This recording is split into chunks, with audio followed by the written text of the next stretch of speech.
sebelumnya saya psikolog untuk 6 level kelas 1 sampai kelas 6 gitu. Ketika dipromosi jadi kepala sekolah hanya mengambil level kelas paling atas saja karena ada bantuan tambahan psikolog baru gitu ya. Nah, salah satu insight yang akhirnya mau ngambil adalah ridho suami. Masya Allah. Ya. Kalau kita nggak punya kenalan, boro-boro mau dijawab. Mungkin betul. kita diacuhkan atau siapa sih bocil gitu. Karena waktu itu aku jadi kepala sekolah umur termuda. Iya 29 tahun.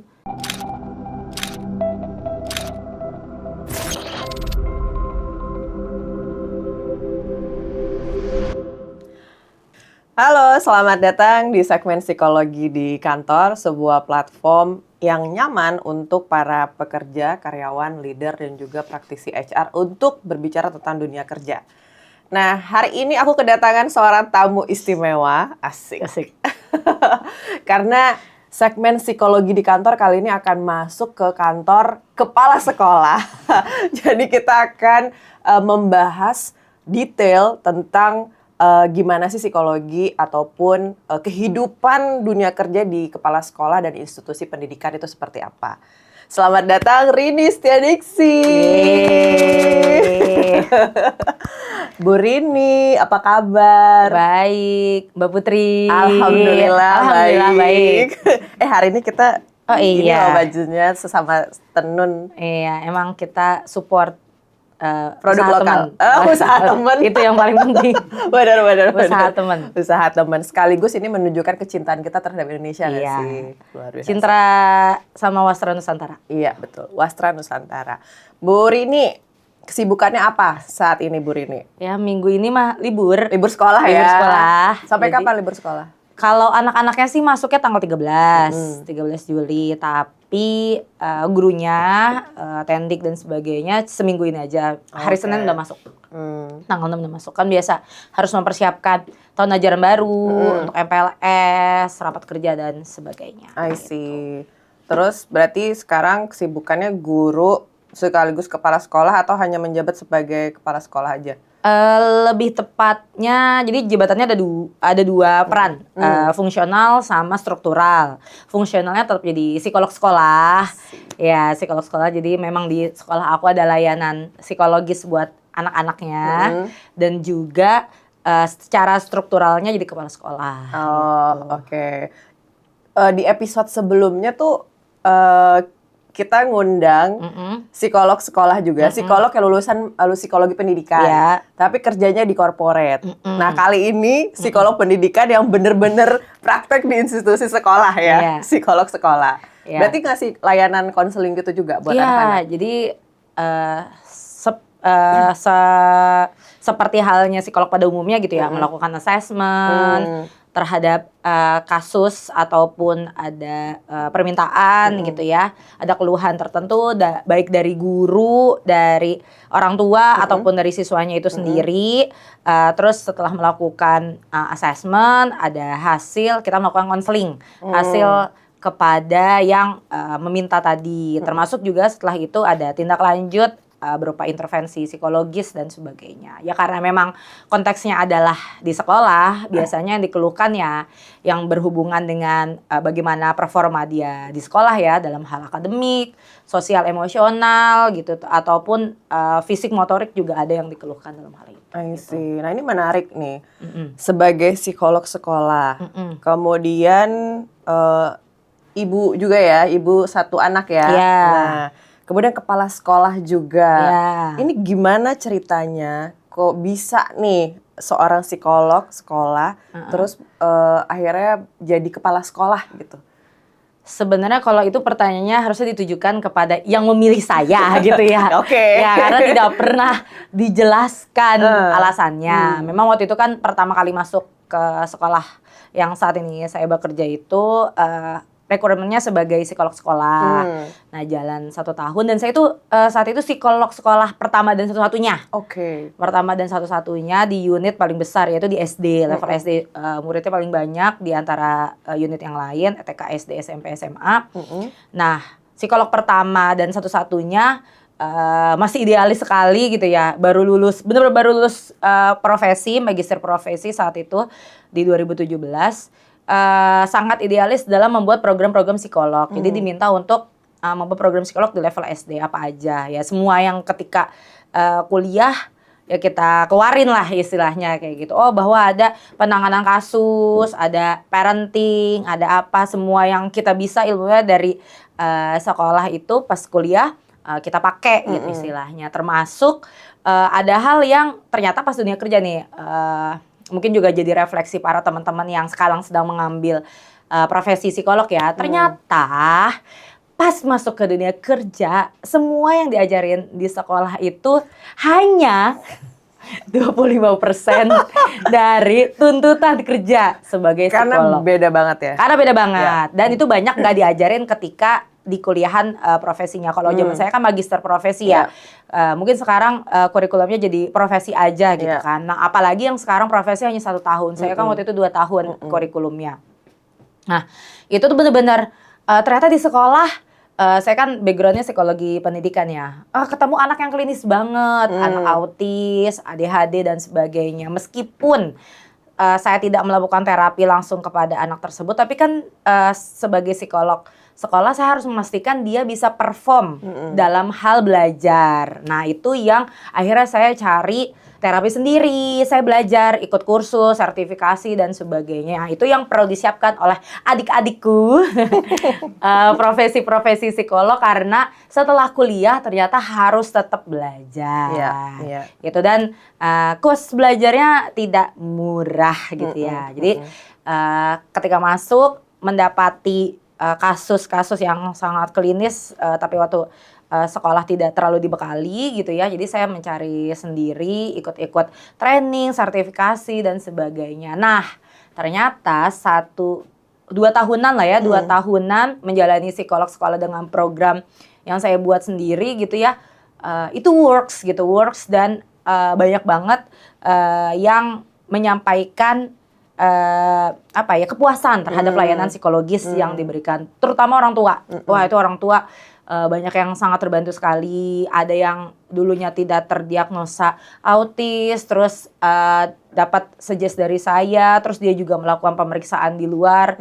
Ternyata yang dibilang Bu Rini bener loh gitu. Akhirnya dia mendapatkan insight, orang tuanya mendapatkan insight bahwa harus mendampingi tumbuh kembang anandanya secara maksimal berkat hasil konseling dengan saya. Itu kan jadi titik tekan gitu ya, maksudnya kayak kita bermanfaat sebagai psikolog gitu. Kita bisa mengubah mindset orang tua yang awalnya mungkin menuntut kesempurnaan pada anak, ternyata anak ada plus deltanya, ada hal yang masih perlu diimprove. Tidak semuanya anak itu bagus semua gitu. Atau mungkin jangan-jangan yang selama ini kita anggap kelemahan justru kekuatan buat dia gitu. Kan tergantung mindsetnya aja, POV-nya aja diubah.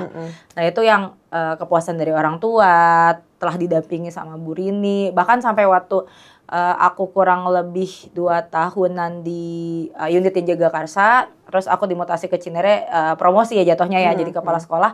Ada klienku, anak di Jagakarsa tuh sampai mau pindah ke sekolah yang Cinere. Buset. Iya. Saking nggak mau kehilangan service dari Bu Rini. Benar, kayak anaknya dulu ADHD, severe, tapi secara kognitif oke banget, jadi pinter banget gitu ya.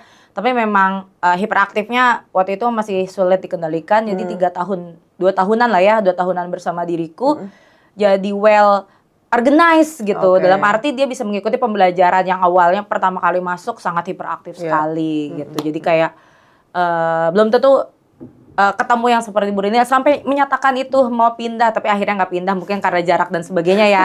Ada perhitungan ekonomis dan sebagainya. Tapi maksud dari situ kayak dapat insight, oh ternyata sebegitunya bermanfaat ya kita kalau benar-benar menjalani peran kita sebagai psikolog gitu. Nah, terus akhirnya kan tadi kalau psikolog itu kan sangat spesifik ya. Bisa dibilang spesialis lah di bidangnya gitu kan. Kemudian ditawarkan nih posisi sebagai seorang leader, posisi tertinggi gitu kan di sekolah gitu. Kenapa pada akhirnya bersedia untuk menerima posisi baru ini? Selain promosi ya, tapi maksudnya dari fungsional, dari spesialis ke generalis gitu. Sebenarnya fungsionalnya nggak hilang. Jadi masih tetap jadi psikolog, cuman skupnya aja dikurangi. Jadi sebelumnya saya psikolog untuk 6 level, kelas 1 sampai kelas 6 gitu. Ketika dipromosi jadi kepala sekolah, hanya mengambil level kelas paling atas saja. Karena ada bantuan tambahan psikolog baru gitu ya. Nah, salah satu insight yang akhirnya mau ngambil adalah ridho suami. Masya Allah. Ya, jadi ngobrol lah sama suami gitu-gitu. Ada tawaran kayak gini, gimana Bapak boleh nggak gitu-gitu. Memang secara rumah juga in the middle gitu ya. Misalkan rumahnya Lebak Bulus, waktu itu tinggalnya ke Jagakarsa lumayan, dan itu ke Cinere lebih deket lagi, selisih sekitar 3 kiloan, justru lebih deket ke Cinere. Jadi ya secara jarak aman, bisa tektok. Misalnya kalau waktu itu kan juga zaman Covid waktu itu. Jadi kan di rumah ya karena online gitu, pembelajaran sebagainya. Jadi kayaknya masih bisa dipegang nih gitu. Jadi kayak dan dari suami juga sama-sama satu visi bahwa penting untuk memberdayakan diri gitu ya. Luar biasa. Nah itu penting mencari pasangan yang sevisi gitu. Loh, kok jadi kelas perjodohan ini? Tapi ngaruh loh, maksudnya ngobrol kayak gitu. Termasuk suami juga kalau misalnya dapat promosi dan sebagainya, nyampein ini gimana, ambil nggak gitu-gitu. Nah itu tidak melihat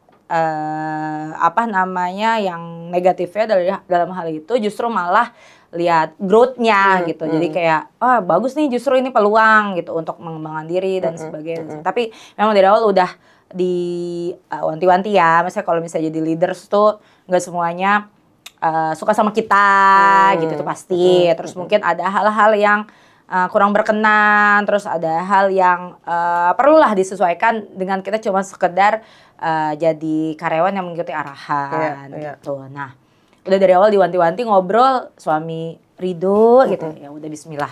Oke, Gitu. jadi karena dapat support ya dari suami atau pasangan. Iya, nggak sejauh ini sih sampai sekarang jadi kepala sekolah 6 tahun ya, belum pernah sampai benar-benar berkonflik karena peran ini gitu. I see. Nah, memang dari akunya juga kayak kalau misalnya ada rapat keluar kota atau apa, selalu izin, boleh nggak? Terus dan izin dengan solusi.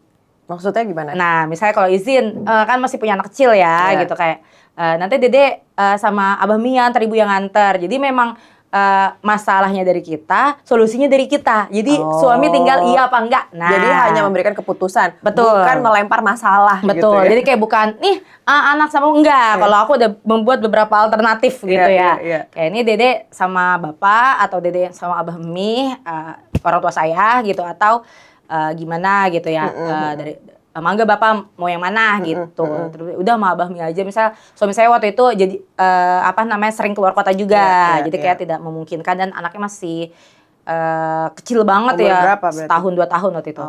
Sekarang kan mungkin udah agak gedean ya. Nah, itu jadi kayak udah paling aman, paling safe ya ke orang tuaku. Jadi kayak tinggal diantar aja ke rumah orang tua. Misalnya aku rapat kerja 3 hari 2 malam dan sebagainya. Nah, sejauh ini kayak gitu. Jadi menyampaikan ada keresahan atau masalah atau apa, tapi sepaket dengan solusinya. Dengan alternatif solusinya. Jadi kita punya beberapa option. Nah, tinggal sebagai pemimpin keluarga pilih gitu ya. Ya tetap hak prerogatif sebagai pemimpin keluarganya untuk memilih tetap ada. Keputusan tetap paling tinggi adalah dari pasangan. Ya. Tapi kita sudah menganalisa plus and deltanya. Kalau misal option ini kelebihannya kekurangannya ini, repotnya di sini dan sebagainya. Kalau yang ini kayak gini, nah mangga Bapak mau ngambil yang mana? Kan setiap pilihan ada konsekuensinya ya. Mana konsekuensi yang bisa dimitigasi? Betul, dengan resiko terkecil gitu. Betul. Ya. Baik, keren. Baru pembukaan. Nah, Bu Rini, tadi kan memang sebenarnya ya support dari suami ada ya, dari keluarga tadi juga ada gitu ya. Memang kan tidak dipungkiri mungkin ada shock-shocknya sedikit lah gitu ya, dari tadi peran sebagai fungsional spesialis yang dihadapi adalah klien, orang tua, anak murid gitu ya. Kemudian tiba-tiba jadi leader, kepala sekolah nih, yang dihadapi kan ditambah nih ada guru, mungkin stakeholder di instansi lain gitu ya. apa tantangan terbesar ya pada waktu pertama kali menjabat gitu kayak oke, karena kan perannya ada banyak nih, ada ibu, ada istri, psikolog juga gitu. Tantangan terberatnya apa waktu pertama kali?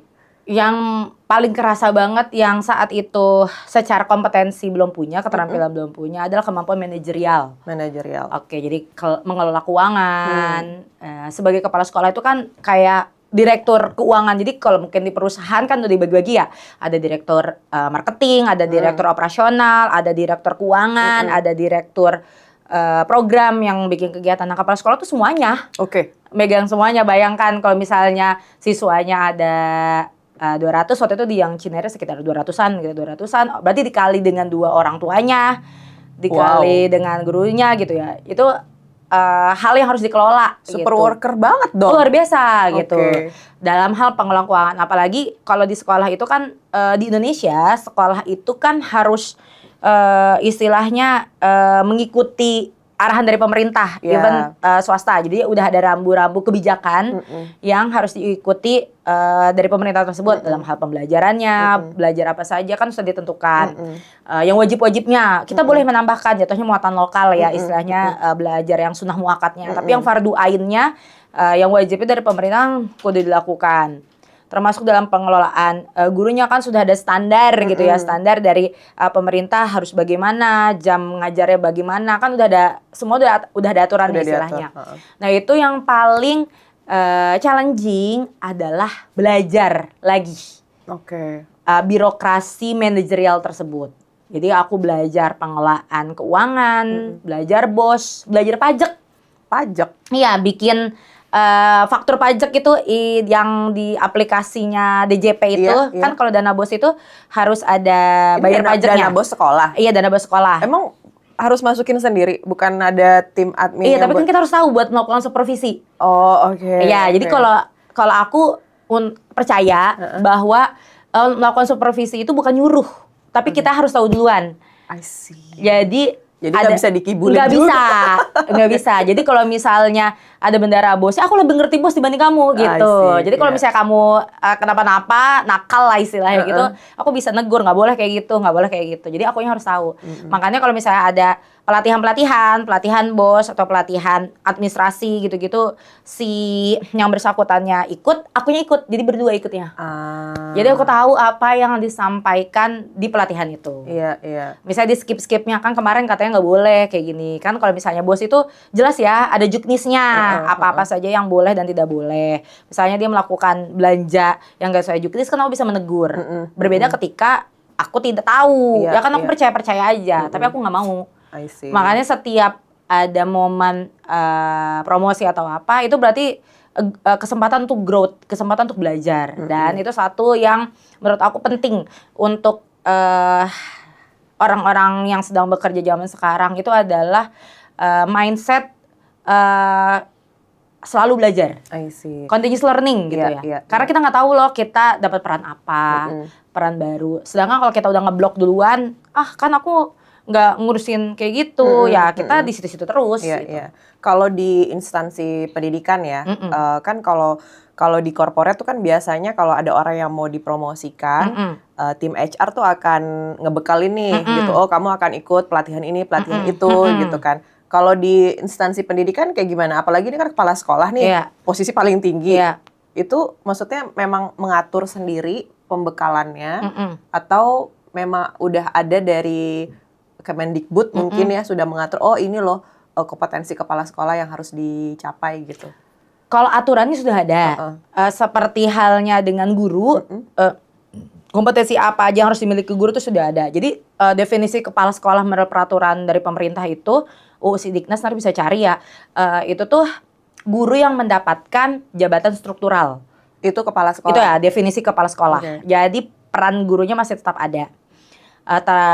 Dan di aturannya masih tetap melakukan pengajaran tapi skup jam ajarnya sedikit. Gitu. Jadi tetap melakukan peran sebagai gurunya dalam hal ini. Mungkin aku sebagai psikolog pengajarannya melakukan psikoedukasi ke anak-anak itu kan program psikolog yang aku lakukan gitu ya. Nah, Termasuk karena di peraturan tersebut sudah ada indikator-indikator kompetensi yang harus dimiliki sebagai guru dan kepala sekolah, jadi mengikuti tersebut.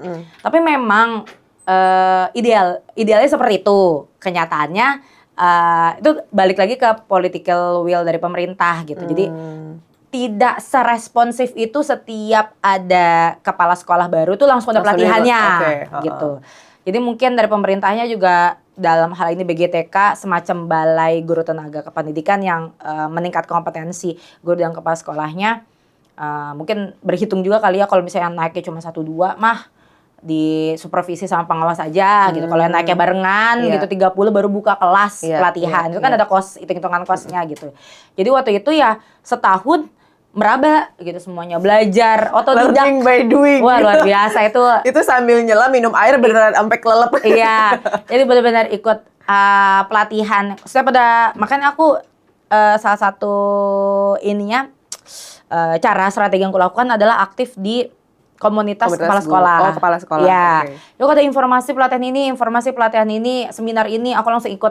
Aku langsung ikut buat membangun relasi juga. Apa manfaatnya membangun relasi? Kalau kita bingung di tengah jalan, ada yang mau bantuin. Iya.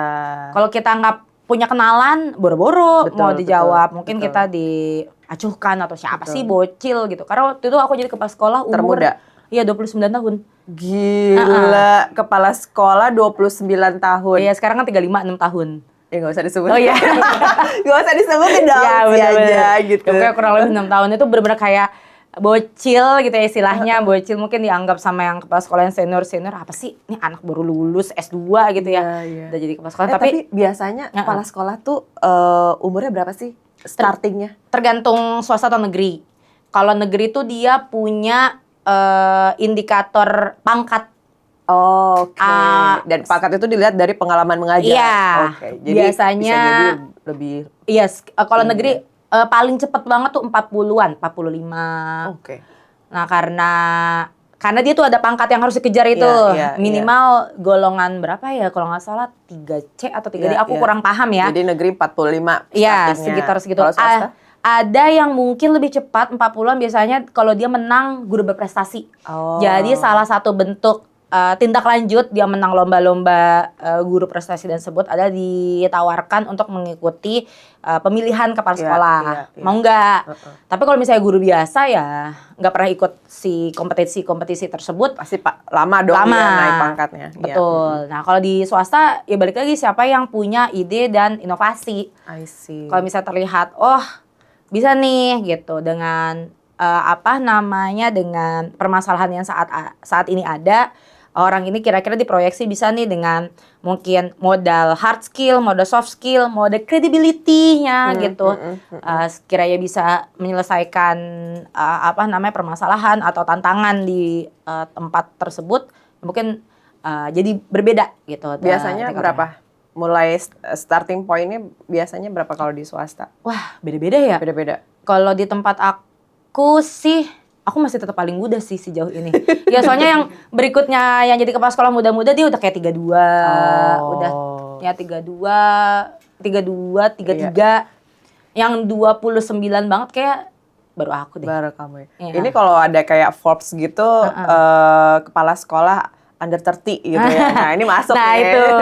itu kayak ya tapi ya maksudnya sekarang bisa cerita, dulu mah nggak bisa cerita. Karena dulu luar biasa itu benar-benar aku struggling belajar belajar harus ngerti admin sekolah gitu kan, administrasi kan ada misalnya buat sertifikasi harus memenuhi jaminan itu aplikasi semua. Betul. Biar kita bisa supervisi adminnya harus belajar gitu. Oh ini kayak gini, oh ini kayak gini, oh ini kalau kayak gini.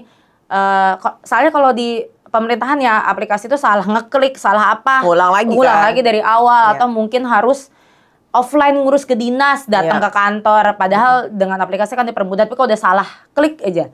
Pokoknya ada salah gitu istilahnya ya ngulang lagi dari awal, hapus dari pertama itu jadi kayaknya titik tekannya di situ. Setahun 2 tahun pertama itu belajar banget. Ya. I see. Nah, berarti kan memang secara instansi pendidikan gitu ya, administratifnya kan lumayan banyak banyak. ya. walaupun sudah dibantu dengan teknologi gitu, tapi kan maksudnya ada administratif lain gitu ya, apalagi kayak mesti sertifikasi apa segala macam itu kan juga apa ya, ketat gitu loh secara regulasi gitu. Nah, belakangan ini kan banyak nih video-video yang menyatakan, oh iya guru itu kan dedikasinya sudah setinggi itu, kompetensinya sudah sangat tinggi, tapi ternyata tingkat kesejahteraannya atau penghargaannya terhadap tenaga pendidik kita tuh nggak sebegitu tingginya juga gitu kan.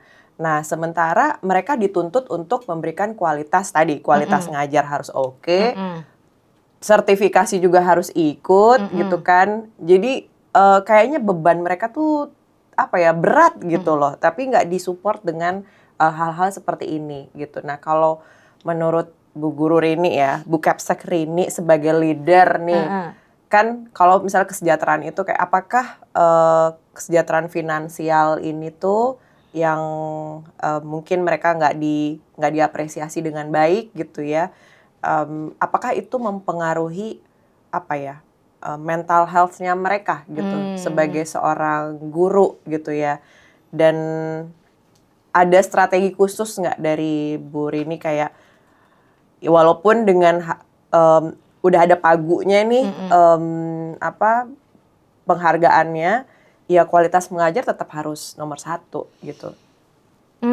Sebenarnya lebih kepada itu tuh masa kompleks ya. Harus dari roots-nya, dari pemerintah itu punya standar gaji layak menurut aku. Sebenarnya udah punya. Kalau buat yang negeri ada, tapi itu negeri yang berstatus PNS, ASN, PNS dan P3K ya, itu udah ada standarnya. Masalahnya di Indonesia itu nggak semua institusi pendidikan adalah punya pemerintah gitu, bukan negeri gitu, banyak yang swasta. Nah, yang swasta-swasta ini yang tidak semuanya sesuai dengan standar dari pemerintah itu, karena pemerintah juga nggak bisa memaksa gitu ya si swasta ini. Kan balik lagi ke sumber finansial dari si lembaga pendidikan swasta tersebut. Ada yang mungkin mampu bisa achieve seperti pemerintah, standar yang layak itu, tapi ada yang nggak mampu bisa karena memang sumber ekonominya tidak cukup besar. Misalnya lembaga pendidikan di daerah 3T, ataupun lembaga pendidikan di tempat yang memang secara ekonomi sekolah menengah ke bawah gitu ya, semua siswanya ada sekolah menengah ke bawah. Kan untuk istilahnya sumber finansialnya aja nggak cukup kuat. Gimana untuk menggaji gurunya? Operasional aja udah kenceng, operasional tuh kayak ATK, mungkin listrik tuh mahal. Betul. Apalagi sekarang udah naik. Iya. Sebenarnya pemerintah bisa membuat kebijakan misalnya untuk kayak listrik gratis buat lembaga pendidikan. Sebenarnya bisa, tapi kenyataannya kan lembaga pendidikan kena bayar listrik. Iya. Misalnya ada satu toko ATK dari pemerintah buat operasional pembelajaran itu gratis gitu, sekolah bisa ngambil gitu misalnya. Itu mungkin akan mengurangi kos operasional. Betul. Tapi kan tetap harus belanja ya, meskipun dari pemerintah ngasih dana bos buat belanja. Nah, kenyataannya kan enggak solutif itu si dana bosnya. Karena dana bos itu pecah-pecah secara juknis, bisa untuk pembayaran gaji, bisa untuk operasional, pemeliharaan dan sebagainya. Memang ada persentasenya. Nah, mungkin lembaga pendidikan tertentu yang secara input finansialnya terbatas, tapi tetap harus memberikan pelayanan buat anak kan, prioritinya adalah di operasional. Si gaji gurunya jadi another option gitu, mungkin opsi ke-3, ke-4 ya, karena di listrik kan nggak mungkin ngajar mau pakai PPT atau mau pakai video YouTube tapi listriknya nggak ada, jadi mungkin itu jadi prioritas. Operasional lagi ATK, meja kursi gitu kan operasional gitu ya, meja kursi, proyektor dan sebagainya itu kan operasional gitu. Nah, mungkin si operasional tersebut jadi jadi prioritasnya, sedangkan si operasionalnya udah ngambil dari porsi terbesar. Jadi yang istilahnya buat gurunya itu sisanya. Ya sisanya sedapat-dapatnya berapa. Makanya saya pernah dengar di Depok aja, waktu saya di Depok tuh pernah jadi kepala sekolah. Kepala sekolahnya aja gajinya nggak nyampe UMR Depok. Wow. Udah sama tunjangan Itu apa? Sorry, kepala sekolah. kepala sekolah Kepala sekolah. di sebuah sekolah swasta. Tadi memang dari siswanya menengah ke bawah semua, tapi untuk kepala sekolahnya aja nggak mencapai UMR Depok. Padahal udah termasuk tunjangan makan, tunjangan kehadiran dan sebagainya. Apalagi gurunya. Iya, Gitu. kebayang sih. Makanya beberapa sekolah itu membuat kebijakan gurunya di sekolah tersebut karena memang dia tidak mampu ya untuk memberikan gaji layak, hanya bekerja sesuai jam ngajar aja. Ya seadanya akhirnya kan. Iya, seadanya. Jadi misalnya anaknya pulang jam 12 duhur, ya udah gurunya pulang. Jadi tugas-tugas administrasi atau tugas-tugas manajerial tadi nggak bisa kepegang. Karena sekolahnya atau lembaga pendidikannya hanya mampu membayar uang mengajarnya saja. Gitu. Jadi kalau yang lain buat pengembangan, perencanaan, litbang pembelajaran itu pasti nggak kepegang. Udah nggak jadi prioritas nggak sih? Karena cuman untuk ngajar doang. Gajinya gaji ngajar doang. Gaji pengembangan sekolahnya, istilahnya ya, tunjangan pengembangan sekolahnya nggak ada. Oke. Nah, kalau dari pengalaman Bu Rini ya, maksudnya ya mungkin memang pada akhirnya beda-beda ya. Setiap instansi pendidikannya sama lah, di korporat juga gitu ya. Beda-beda, setiap perusahaan itu punya kemampuan finansial masing-masing gitu kan. Nah, tapi kan di satu sisi kita tetap harus ngejaga kualitas kerja. Betul. Apalagi seorang guru gitu kan ya. Ibaratnya ini garda terdepan gitu untuk penerus bangsa gitu ya. Apa ya? Ada nggak cara supaya sebagai pendidik itu tuh tetap tujuan utamanya adalah menjaga kualitas mengajar gitu ya. Apa yang bisa mereka lakukan, dan mungkin Bu Rini ada tips gitu atau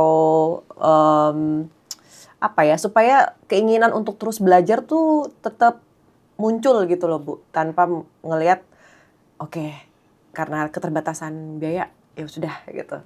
Sebenarnya sekarang tuh udah banyak platform pembelajaran yang sifatnya online.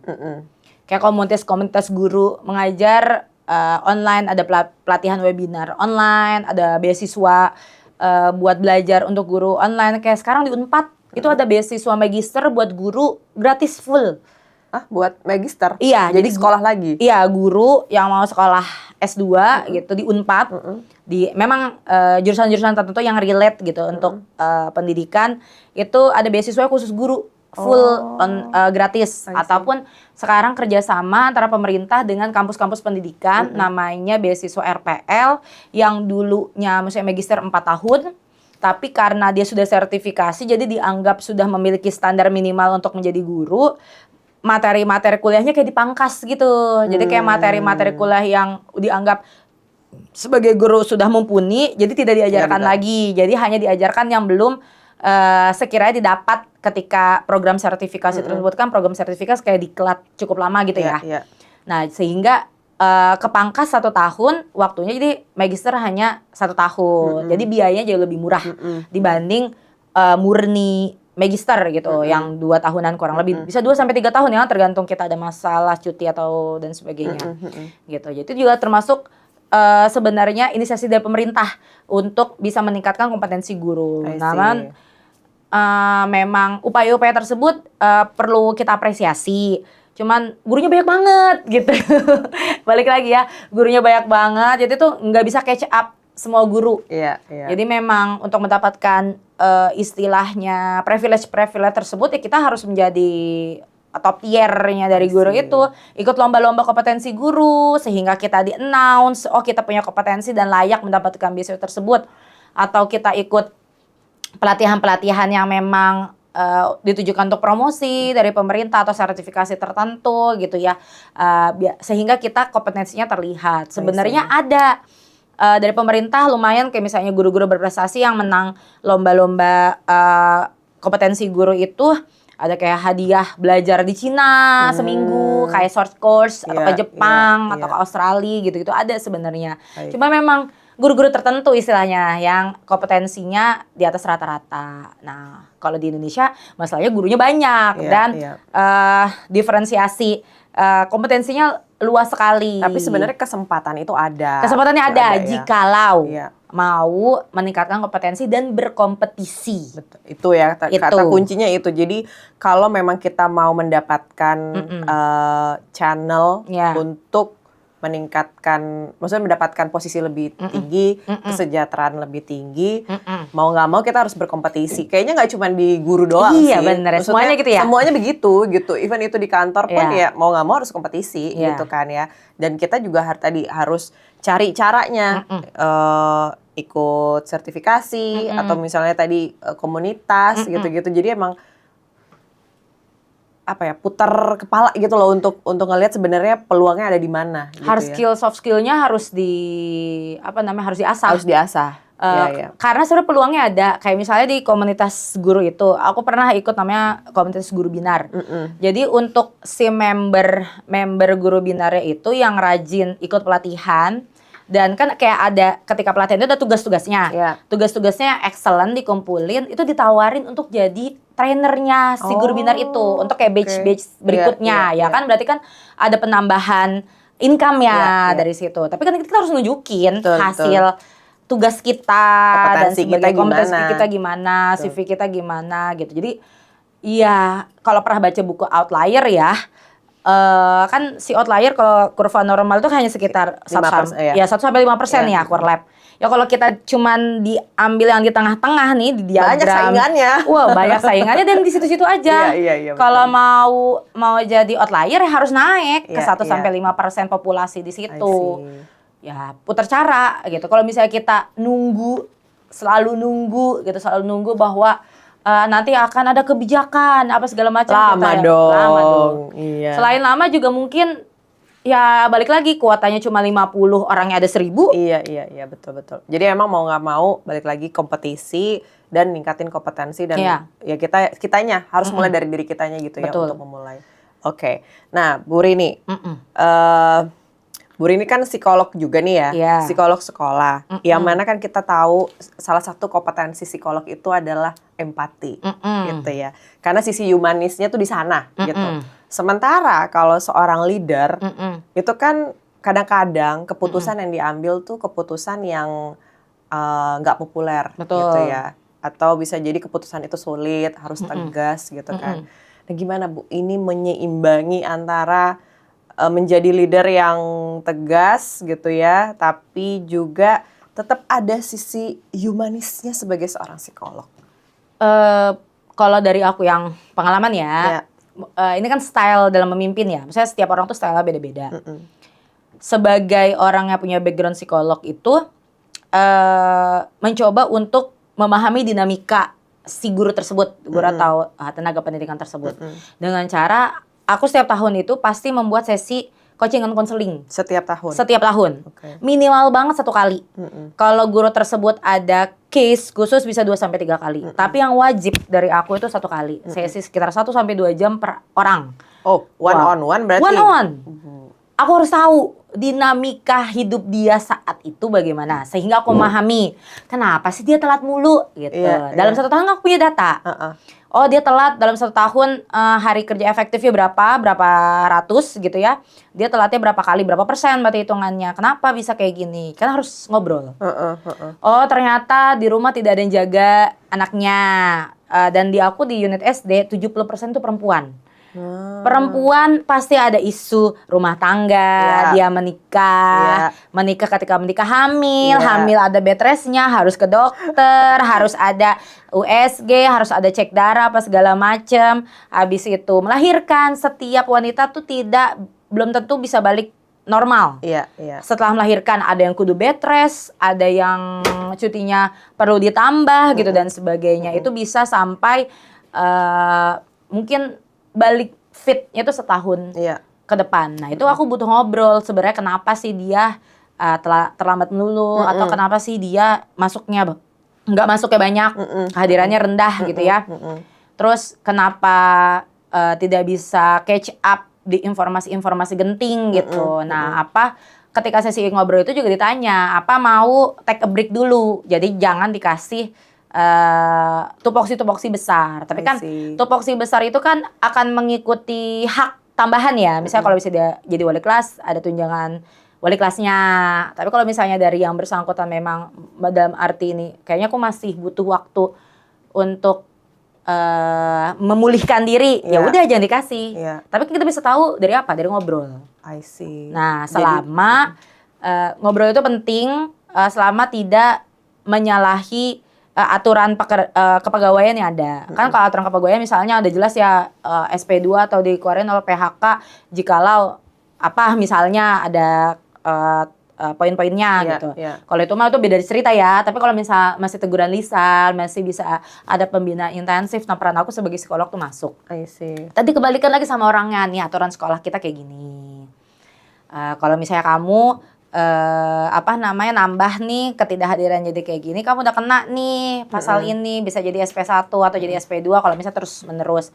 Kan balik lagi ke orangnya. Yang penting disadarkan bahwa apa yang dia lakukan itu emang sesuai dengan keputusannya dan konsekuensinya itu diterima. Yang penting sadar ketika mengambil keputusan. Oh yaudah, aku telat mulu, nggak apa-apa. Nanti aku kena ini. Karena kalau di setiap sekolah beda-beda ya. Mungkin ada yang ada semacam konsekuensinya. Kalau SP1 apa, SP2 apa, SP3 apa gitu kan ada konsekuensi tertulisnya dan sebagainya. Nah, yang penting aku menyadarkan pada yang bersangkutan, oh kalau kamu gini terus, kamu akan kena ini nih, kamu akan kena ini nih. Nah, itu peran aku di situ. I see. Jadi ada dialog, ada komunikasi dua arah gitu ya sebelum keputusan itu diambil. Termasuk itu ngobrol-ngobrol juga nanti arahnya ke mutasi dan sebagainya. Kan kita ada beberapa unit. Misalnya secara jarak rumahnya lebih dekat ke unit Cinere atau lebih dekat unit Pamulang. Kamu mau nggak di unit yang lebih dekat sama rumah karena butuh waktu lebih lama dengan anak gitu kan. Kalau misalnya aku di sekarang Jagakarsa mungkin lebih jauh, kita hitung. Itu ada obrolan-obrolannya, ada solusinya gitu. Jadi bukan bermaksud untuk istilahnya menghakimi, tapi justru dari obrolan-obrolan tersebut kita punya solusi-solusi yang lebih fit dengan kondisinya mereka. Ya, karena aku percaya bahwa right man in the right place bukan berarti dia nggak punya kompetensinya ya, tapi right man di sini tuh gabungan antar kompetensi, keadaan, kondisi saat itu, hard skill ataupun soft skillnya. Mungkin dia bagus banget secara potensial, lulusan kampus bagus, lulus berprestasi, kumlat segala macamnya. Tapi kondisi kesehatannya tidak mumpuni, nggak bisa juga. Atau mungkin kondisi keluarganya, suaminya keluar kota terus, TNI atau Polri gitu ya, terus dia sendiri dia butuh support system di unit ini nggak ada, misalnya nggak ada daycare gitu atau apa, mungkin kita bisa bantu nyariin orang yang bantuin jaga anaknya atau apa gitu, atau tadi opsi mutasi dan sebagainya. Itu intinya sih komunikasi dua arah gitu tadi ya. Masuknya di situ. Mungkin yang membedakan dengan leaders yang bukan psikolog. Wow, berat saya sebagai psikolog ya. Jadi standar Bu Rini. Oke. Bu Rini, ini segmen terakhir ya. Ini cepat aja, mitos fakta gitu ya. Tentukan ini mitos atau fakta. Perempuan tidak bisa punya puncak karir sekaligus keluarga yang harmonis. Mitos kayaknya. Mitos? Oke. Sejauh ini masih balance. Masih balance ya. Yang kedua, perempuan lebih memprioritaskan keluarga dibandingkan pekerjaan sehingga dianggap kurang berdedikasi. Tergantung case. Mitos atau fakta? Mitos. Mitos. Terakhir, laki-laki yang dilihat itu potensi kalau mau jadi leader, perempuan itu yang dilihat adalah evidence atau bukti nyatanya. Mitos sih. Mitos.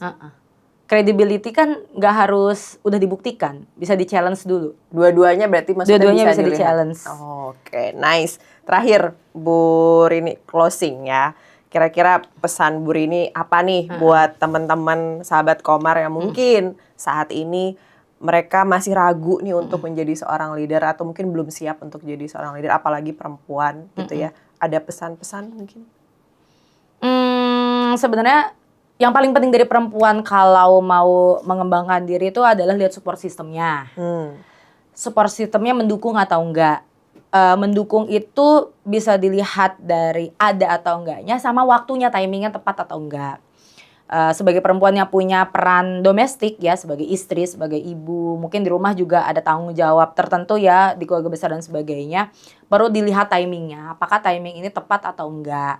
Bisa jadi orangnya secara potensi oke, support system oke, tapi timingnya nggak tepat. Nah itu silahkan dinegosiasikan dengan pasangan masing-masing sehingga ketika berjalan itu lebih menenangkan gitu dibanding yang tidak mendapatkan support system tersebut. Karena kalau perempuan kalau tidak mendapatkan support system itu susah untuk bisa mencapai pengembangan dirinya ya. Nggak harus sampai puncak ya. Maksudnya setiap orang tuh, dan aku menyadari setiap orang tuh puncaknya beda-beda. Iya. Nah, di kondisi ini, kondisi baru melahirkan, puncaknya segini tuh udah mungkin yang terbaik. Iya. Tapi kalau kondisi tidak melahirkan, mungkin puncaknya bisa segini. Nah, itu harus dilihat. Nggak cuman potensinya, potensi itu dalam hal ini kecerdasan, mungkin lulusan mana, prestasi dan sebagainya, tapi kondisi saat ini. Kalau misalnya bisa menganalisa dengan SWOT, bisa pakai SWOT atau mungkin plus and delta dan sebagainya, itu kondisinya memungkinkan atau enggak. Gitu. Kalau misalnya memungkinkan ada support system, go ahead. I see. Tapi yang pertama adalah support system. Iya, tapi kalau misalnya ternyata nggak ada dan berjalan sendiri, itu benar luar biasa sih sulitnya. Kecuali memang orangnya gritnya tinggi banget, wah itu gas. Tapi kalau misalnya butuh tempat buat nangis-nangisnya, itu harus ada support systemnya. Gitu. Karena perjalanan mendaki itu kan nggak mungkin lurus-lurus aja ya. Iya.